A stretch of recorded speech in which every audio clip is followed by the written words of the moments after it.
Nou ja, die meeste van ons loop by 'n juweliersware in en koop 'n juweelstuk waarvan ons baie hou. Maar het jy al ooit gewonder hoe die juweelstuk vervaardig word?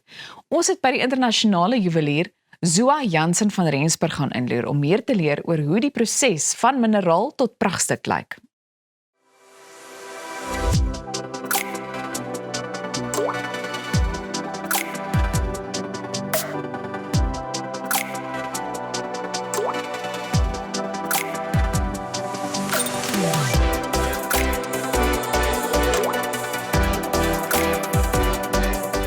My pa se voorstel om te gaan incheck by 'n Jewelry Academy en bietjie te kyk wat daar aangaan, alhoewel ek planne gehad het om Kaap toe te trek, het my die koers van my hele lewe verander. Dit is tegnies. So ek is meer tegnies ingestel as wat ek besef het. Ek het altyd net gedink ek wil kuns maak en ek wil kunstenaar wees, maar toe ek eintlik besef hoe baie engineering gaan in jewelry in, toe het dit my net hooked.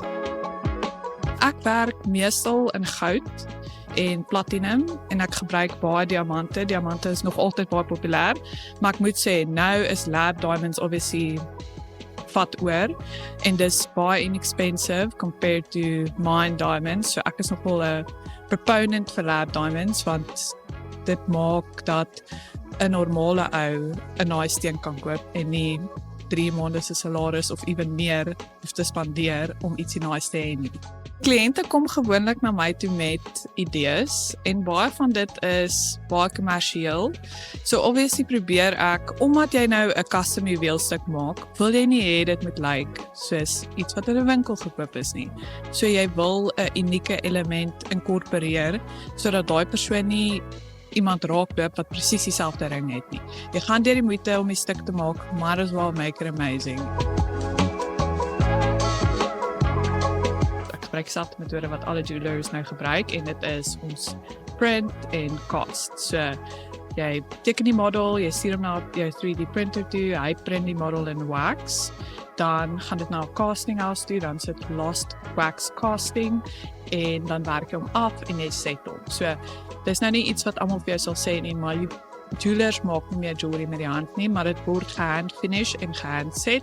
So ek finish amper al my stukke self. Ek probeer so min as moontlik outsource en ek set ook baie van die stene self.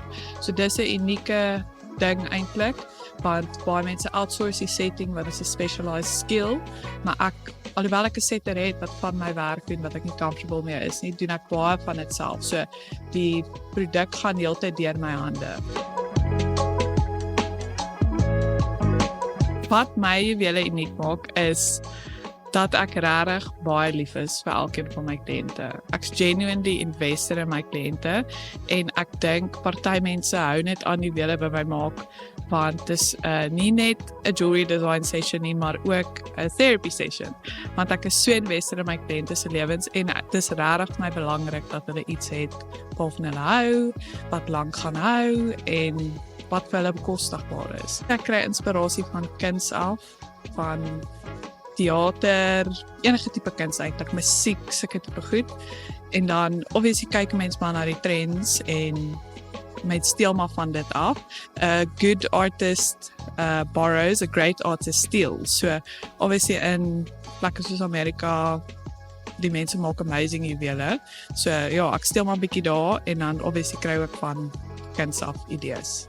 My gunsteling tipe juweelstuk om te ontwerp is iets met 'n massive steen. Ek love obnoxious jewelry. Ek dink nie is iets wat mense baie doen nie. So as iemand vir my 'n groot steen gee, love ek dit. Daar's mense wat na my toe kom en sê nee, maar my ma sê ek mag nie wit goud en geel goud saamdra nie. Maar daar is nie reëls nie. Jewelry is vir almal, enigiemand. As jy daarvan hou, wear it. Like, daar's geen constraints nie.